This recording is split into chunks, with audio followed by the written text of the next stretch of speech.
Best health packages up to 80% discount. Tirumala Diagnostics.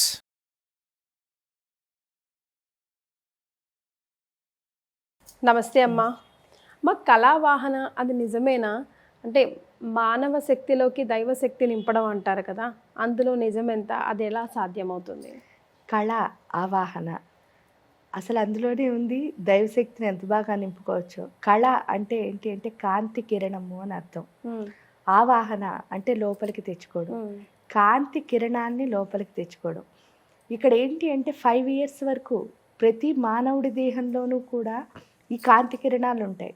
ఇక్కడ లలితాదేవికి సంబంధించినంత వరకు ఈ కళావాహన ఏంటి అంటే 99 కాంతి కిరణాలు ఉంటాయి. అంటే అమ్మవారిని ఆదిశక్తి రూపంలో కొలిచినప్పుడు ఈ అమ్మవారి యొక్క శక్తిలో 99 కాంతి కిరణాలు ఉంటాయి. ఇది ఎక్కడొస్తుంది అంటే నిజం చెప్పాలి అంటే శ్రీచక్రార్చన, నవావరణార్చన చేసినప్పుడు అందులో విశేషార్ఘ్య విధిలో ఈ కళావాహన అన్నది వస్తుంది. దీని ద్వారా ఏంటి అంటే ఆ దేవతని మనకేం నేర్పిస్తారంటే పాలల్లో ఆవాహన చేయడం. దాని ద్వారా ఆ పాలు ఏంటి అంటే అమృతం కింద మారుతున్నాయి. అప్పుడు గురువు గారికి వచ్చిన ఆలోచన ఏంటి అంటే ఈ పాలల్లో దాన్ని చేసినప్పుడు అమృతం కింద మారినప్పుడు మానవ దేహంలో చేస్తే ఏంటంటే అక్కడ విశేషార్ఘ్య పాత్ర అన్న ఈ దేహమే అన్నమాట. అందువల్ల దీంట్లోనే డైరెక్ట్గా చేయొచ్చు కదా అన్నప్పుడు ఉద్భవించిందే ఈ కళావాహన అన్నది. గురూజీ అమృతానంద సరస్వతుల వారు దీన్ని బయటకు తీసుకొచ్చారు. ఇక్కడ ఏంటి అంటే ఈ కళావాహన చేసినప్పుడు ఈ 99 కళలు మళ్ళీ ఏంటి అంటే శరీరంలో 51 శక్తి కేంద్రాలు ఉంటాయి. ఆ శక్తి కేంద్రాల్లో ఈ 99 కళల్ని అంటే ఈ 99 కాంతి కిరణాలని ఆవాహన చేయడం ద్వారా ఏమవుతుంది అంటే అక్కడ ఉన్న డార్క్నెస్ అన్నది బయటకు వచ్చేసి లోపలికి ఈ కాంతి అన్నది వెళుతుంది. ఇది ఒక రకంగా చెప్పాలి అంటే మన పరిభాషలో ఇప్పుడు అందరికీ అర్థమయ్యేటట్టు లేజర్ ట్రీట్మెంట్ లాంటిది. ఎలాగా అంటే మనకి చూడండి ఇప్పుడు కళ్ళకి ఏదో బాగాలేదు, ఏం చేస్తున్నారు? లేజరు లైట్ వేసి అక్కడ కళ్ళలో ఉన్న క్యాట్రాక్ట్ అనే దాన్ని తీసేస్తున్నారు. కడుపులో బాగోకపోయినా అదే చేస్తున్నారు. ఇక్కడ ఏంటంటే మంత్రం ద్వారా అంటే శబ్ద తరంగాల ద్వారా దీన్ని ఏంటి అల్ట్రాసౌండ్స్, ఈ శబ్ద తరంగాల ద్వారా అక్కడున్న చెడుని బయటకు తీసేసి ఆ లోపలి కాంతికి పంపడమే. దీని దైవశక్తి వస్తుందా అంటే తప్పకుండా వస్తుంది. ఎందుకంటే మంత్రము ఏంటంటే ఆ యొక్క ఇప్పుడు అగ్ని కళలు అని ఉన్నాయనుకోండి, ఆ అగ్నికి సంబంధించిన 10 రూపాలని ఆ కళల్లో 10 మంత్రాల కింద పెట్టారు. వాటిని ఎప్పుడైతే మనలోకి తెచ్చుకున్నామో మనలో ఉన్న కామాగ్ని అన్నది జ్ఞానాగ్ని కింద మారుతుంది. సో ఇదే విధంగా 99 కళల్ని 9 పార్ట్ల కింద చేశారు.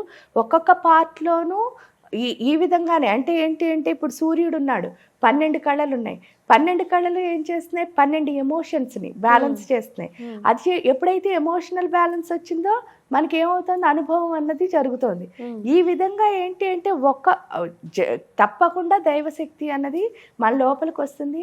ఇది ఏంటి అంటే ప్రూవెన్. ఎందుకు అంటే చాలామంది చేసుకున్నారు, చేయించుకున్నారు, చాలామందిలో మార్పు వచ్చింది. వాళ్ళలో ఉన్న చెడ్డ లక్షణాలు అంటే వాళ్ళ యొక్క మనలో బ్యాడ్ హ్యాబిట్స్ చాలా ఉంటాయి, అందులో చెడ్డ ఆలోచనలు చాలా ఉంటాయి. ఇవన్నీ పోయి నిజంగా అంటే సాత్వికంగా ఆలోచించడం అనుకోండి, లేకపోతే దైవికంగా మనం అనుకున్న దేవతతో కనెక్ట్ అయ్యి ఉండడం అనుకోండి, లేకపోతే మనం ఏమైనా అనుకున్నవి జరగడం అనుకోండి, ఏదైనా కూడా అన్నీ సాధ్యమే. ఇక్కడ దానికి మనం చేయాల్సిన సాధన ఎలా ఉంటుంది అంటే ఇక్కడ 99 కళల్ని అమ్మవారిని ఆవాహన చేసుకునే పద్ధతి ఉంది. అదేంటి అంటే ఎక్కడైనా గురువుల దగ్గరికి వెళ్ళి అంటే పీఠాల్లో నేర్చుకుని వాళ్ళు చెప్పిన ప్రకారం మనం చేసుకోవడం ద్వారా తప్పకుండా దీన్ని సిద్ధించుకోవచ్చు. ఎవరెవరు ఎలాంటి వాళ్ళు చేయాలమ్మా? ఇలాంటి వాళ్ళు అలాంటి వాళ్ళు అని లేదు. దీనికి ఒకటి గురూజీ ఎప్పుడు ఒకటే చెప్పేవారు. ఏంటి అంటే శ్రీ విద్య ఉపాసన నేర్చుకోవాలి అంటే అర్హత ఏంటండి అని అడిగినప్పుడు ఆయన ఇచ్చిన ఒక ఆన్సర్ ఏంటి అంటే అది చాలా బ్యూటిఫుల్గా ఉంటుంది. వాళ్ళు ఎవరు నేర్చుకోవాలనుకుంటున్నారో వాళ్ళే దానికి ఆన్సర్. అంటే వాళ్ళ అర్హత అదే, నేర్చుకోవాలి అనుకోవడమే అర్హత అనేవారు. అంటే ఆ థాట్ మన లోపలికి ఎలా వస్తుంది? అసలు దేవుడు ఇస్తేనే కదా. అది వచ్చిన వాడు ఎవరైనా నేర్చుకోవచ్చు. అంటే దానికి ఇలాంటి వాళ్ళు అంటే వాళ్ళకి చెయ్యాలి అనిపిస్తే చాలు చేసుకోవచ్చు. మరి ఇప్పుడు దీనికి మరియు పూనకాలు అంటారు కదమ్మా, దానికి వ్యత్యాసం ఏంటి? పూనకము అసలు అన్నది ఉన్నదా లేదా అని చాలా మందికి డౌట్ కూడా ఉంటుంది. అవునమ్మా. రియల్గా చెప్తే అసలు ఆవాహన అంటే ఏంటి అంటే ఎప్పుడూ దేవతతో కలిసి ఉండడం అమ్మా.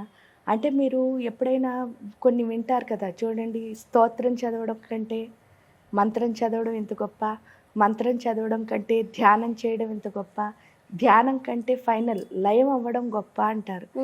దేవతతో లయము అవ్వాలి అంటే కళావాహన ఒక్కటే మార్గం, ఇంకోటి ఏం లేదు.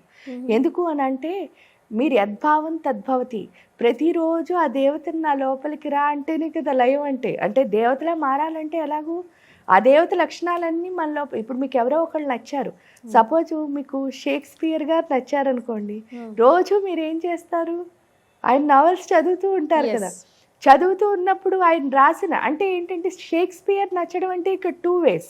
తెలియని ఇంపాక్ట్ ఒకటి మన మీద ఉంటుంది. అంటే ఆయనది ఇంపాక్ట్ అయినా ఉండొచ్చు. అంటే ఆయన ఎందుకు రాశాడు, దీని అర్థం ఏమిటి, అలా ఆలోచించే వాళ్ళు కొంతమంది ఉంటారు. కొంతమంది ఎలా ఆలోచిస్తారు, అందులో ఉన్న క్యారెక్టర్స్, ఈ క్యారెక్టర్ నేనా, ఇలా కూడా ఆలోచించే వాళ్ళు ఉంటారు. మన నిజంగా షేక్స్పియర్ నచ్చడం అంటే ఏంటి అంటే ఆయన ఏ ఆలోచనతో రాశాడు అన్నది అర్థం చేసుకోవడం, ఆయన మైండ్ సెట్ మనకు సెట్ అవ్వడం. ఇక్కడ ఈ కళావాహన ద్వారా అది జరుగుతుంది. అంటే ఏంటంటే ఆ దేవత యొక్క స్థితి, అంటే ఆ దేవత ఏంటి, ఆ దేవత లక్షణం ఏమిటి, అవన్నిటినీ మన లోపల మనకు తెలియకుండానే డంప్ చేసుకోగలిగే స్థితి ఏదైతే ఉందో అది ఆ మంత్రాల ద్వారా సిద్ధిస్తుంది. ఏంటి ఇక్కడ పూనకము అంటే అర్థం ఏమిటి అంటే, నిజంగా చెప్పాలి అంటే ఎవరైనా సరే, అంటే మన నార్మల్ పీపుల్ ఎవరైనా, మనం దేవుడికి పూజ చేసాం అనుకోండి, గొప్ప గొప్ప వాళ్ళవే అవ్వక్కర్లే, నార్మల్గా ఎవరు పూజ చేసినా సరే ఒక ఫ్రాక్షన్ ఆఫ్ సెకండ్స్ ఆ దేవత మీద మనకి కాన్సన్ట్రేషన్ కలగడము అన్నది చాలా నార్మల్. అంటే ఒక్కొక్కసారి చాలా మైండ్ బ్లాంక్ అయిపోతుంది ఏదైనా పూజ చేస్తున్నప్పుడు, ఇంకా మనం కామ్గా ఉండిపోతాం. ఆ కామ్గా ఉండిపోయి కొంతమందికి ఏమవుతుంది అంటే దాన్ని కాన్షియస్లోకి వచ్చేస్తారు. కామ్గా అయిపోతాం కదా, అయిన తర్వాత కాన్షియస్లోకి వచ్చేసరికి వాళ్ళకి నాకు ఎలా అయ్యింది అని అందరికీ తెలియాలి అని, అటెన్షన్ కావాలి అని కొంతమంది మైండ్లో వస్తుంది. ఆ వచ్చిన వాళ్ళే ఏం చేస్తారు అంటే ఇలా ఊగడం కానీ మాట్లాడడం కానీ ఇలాంటివన్నీ చేస్తారు.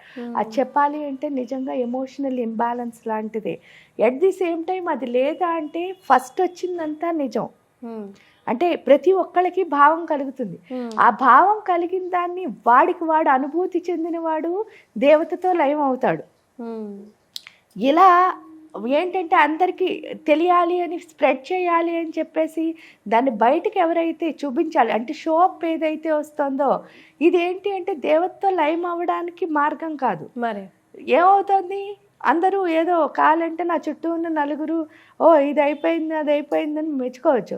అది అక్కడతో, అంటే అది లిమిటెడ్ అనమాట. అది అంత గొప్పగా ఉండదు. ఆ తర్వాత కొన్ని రోజుల తర్వాత ఎవరికో నచ్చడం మానేయడం, ఎందుకంటే మనం ఇంకా అందరూ మనని మెచ్చుకుంటున్నారు కదా అని ఏదో ఒకటి చెప్పడం మొదలు పెడతారు, ప్రశ్నలు వేస్తూ ఉంటారు, జవాబులు చెప్తూ ఉంటారు. దానివల్ల ఏమవుతుంది అంటే కొంతమందికి నచ్చుతాయి, కొంతమందికి నచ్చవు. నచ్చిన వాళ్ళు మనతో ఉంటారు, నచ్చని వాళ్ళు వెళ్ళిపోతారు. ఇదేంటి అంటే ఎప్పుడు డిస్టర్బెన్సే. ఎందుకు అంటే దేవతని మనలో లయం చేసుకోవాలనుకునే గొప్ప ప్రక్రియ అది. దీని ద్వారా ఏంటి అంటే ఎప్పుడు దేవత మనతో ఉంటే మనం చాలా బ్యాలెన్స్గా, కామ్గా, ప్రశాంతంగా ఉంటాం. మనం ప్రశాంతంగా ఉండడమే కాకుండా మన చుట్టుపక్కల ఉన్న మొత్తం అంతటిని ప్రశాంతంగా ఉంచుతాం. ఈ అటెన్షన్ అన్నది ఎప్పుడు అవసరం అవుతుందో అప్పుడు ప్రశాంతత కంటే ఏంటి అంటే పక్క వాళ్ళందరికీ డిస్టర్బెన్స్ ఎక్కువగా అవుతుంది. సో ఏది చేయాలో అది చేయాలి. చాలా సంతోషం అమ్మా. నమస్కారం.